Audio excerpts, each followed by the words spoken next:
So I would start by asking, how are you feeling right now? How would you define your state of mind after all this love that you have received? And how naram your kismat ki hawa is right now? Oh, very naram right now. It's very. Wait 1 second. Which is nicer, naram or garam? What is nicer? Naram Mm, is good, mm, no? naram is good, yes.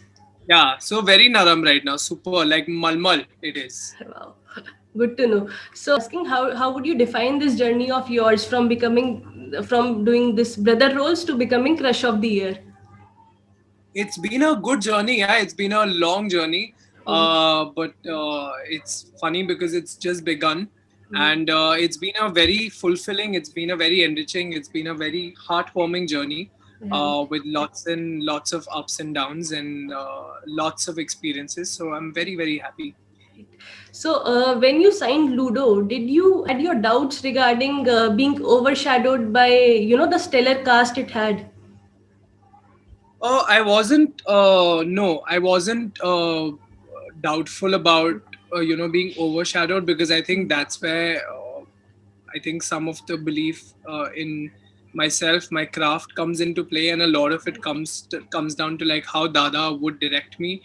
So I was pretty certain that that wouldn't happen. However, I was a little like, I wouldn't say doubtful, but I would say skeptical about whether I'd be able to pull it off or not, because as you see in the film, there aren't a lot of dialogues, that Rahul, my character, has. So I Right. was just nervous about kind of making sure that I emote everything that my character is supposed to, Hmm. without having any dialogues. Right.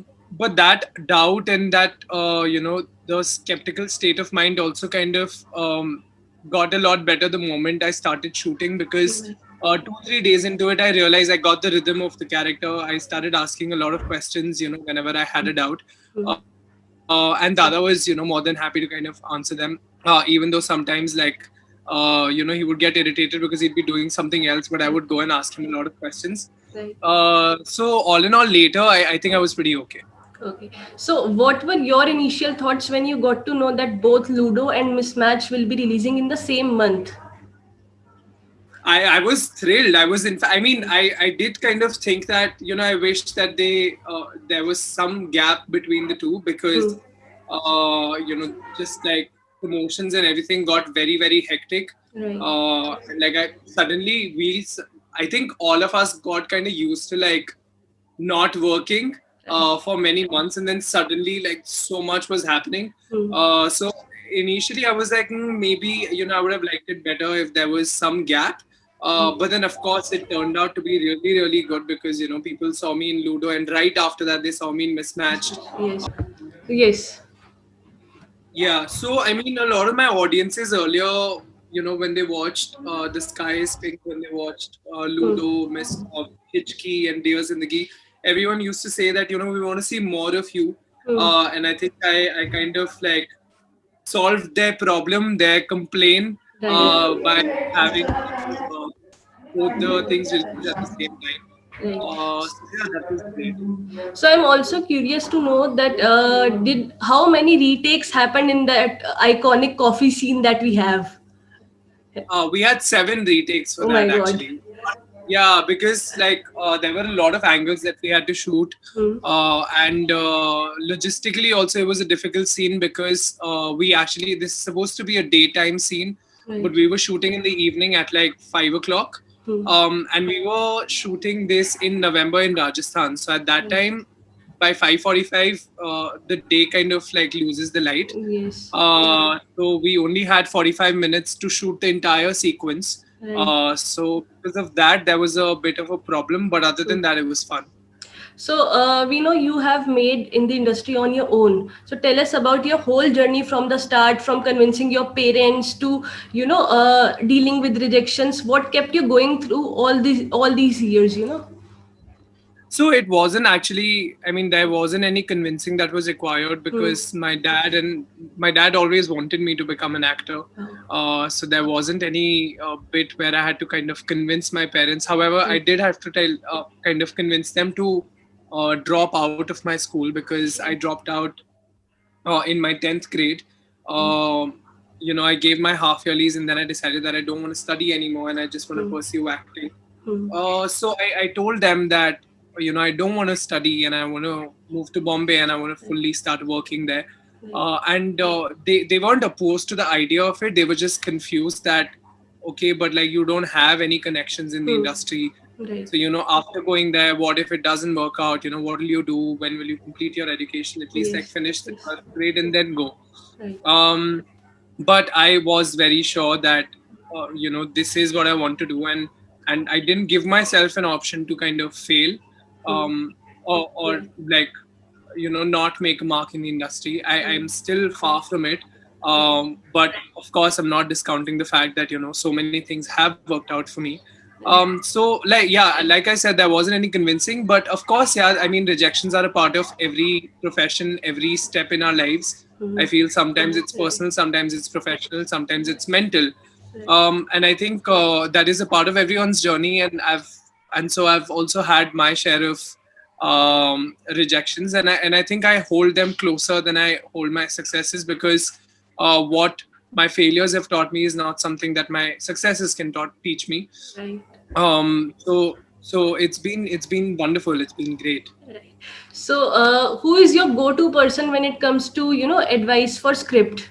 When it is offered to you, okay, shall you do it or not? Who do you ask? I think first it's myself.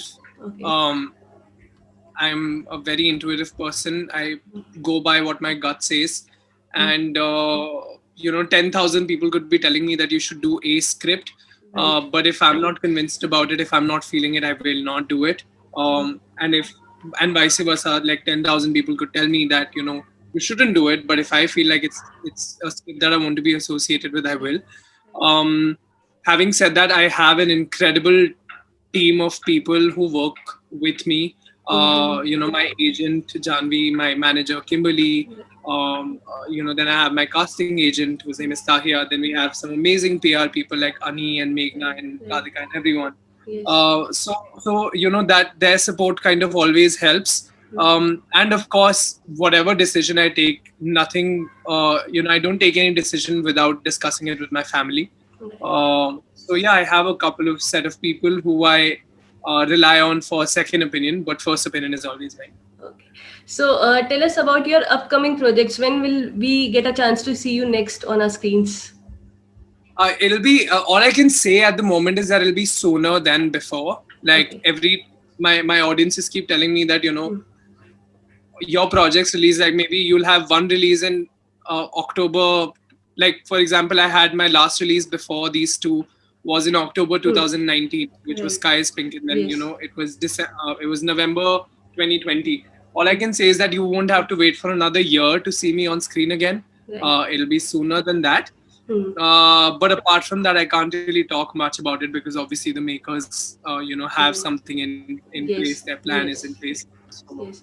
So, are you eyeing any production house after all this love and success you have received, or any particular director that you want to work with?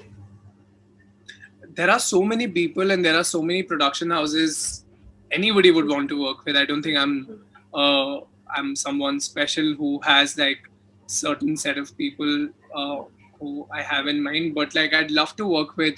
There are so many production houses. Yeah, there's Excel, there's Tiger Baby, there's Sanjay Leela Bhansali, there's Red Chilies, there's Dharma. Right. So I want to work with all the amazing people we have in the industry. Of course, the directors. I have some of my most favorite directors, from Zoya Akhtar to Ayan Mukherjee to Shashank Khaitan to Right. Vishal Bharadwaj sir Yes. to Sanjay Leela Bhansali sir. I Right. want to work with all these people. Yes. So, an actress you would want to work with next? I mean, there are so many people. I can't name one person that I want Just. to, but I actually really, really want to work with. Hmm. Yeah, I really want to work with Shefali Shah ma'am. I'm a huge, huge Hmm. fan, Yes. and I really want to work with her. And Supriya Pathak ma'am, she's incredible again, and I Right. want to work with her. I want to work with Tabu, Right. some incredible actresses we have. And Yeah, anybody from the younger lot? whoever, they're all amazing. Right. Like everyone from Deepika to Alia to Right. to Ananya, to Sara, everyone. They're fabulous actresses, and I'd love to work with all of them. So now coming personal and lifestyle questions, how would you define yourself when it comes to dating? Are you the old school type or a Tinder person or somewhere in between? Uh, I think I'm somewhat in between. Like my belief system when it comes to a relationship and how it is supposed to be. I think it's very old school. It's very old school, but at the same time, I think one needs to evolve with time. And I think I am this generation, so so my ideas of a relationship is also somewhat influenced by that. So I think I'm somewhere in between. And what is your current relationship status? A lot of girls, I'm sure, would want Single. to know this. I'm We can't single. believe this. I mean, there's not much that I can do to make you believe it, Divya, but I honestly am very single. Okay, chalo, I'm buying that. A social Yeah. media trend that you follow or are obsessed with. Filters. I love these random filters there are on Instagram where your face changes, your eyes become big and your mouth becomes protruded, and it's all of that. So I love Right. that. And how would you define your sense of style? How particular are you when it comes to fashion?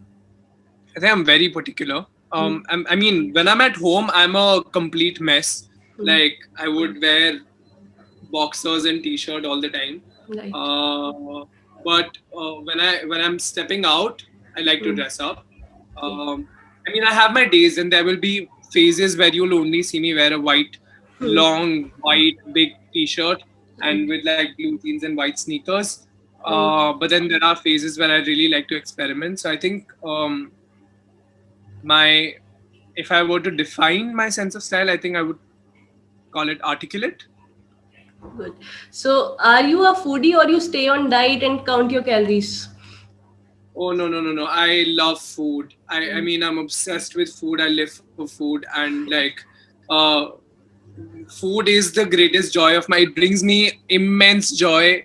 Joy that is unparalleled. Hmm. Something that nothing else can give me. Of course, like not counting my work and my family, but food genuinely makes me very very happy.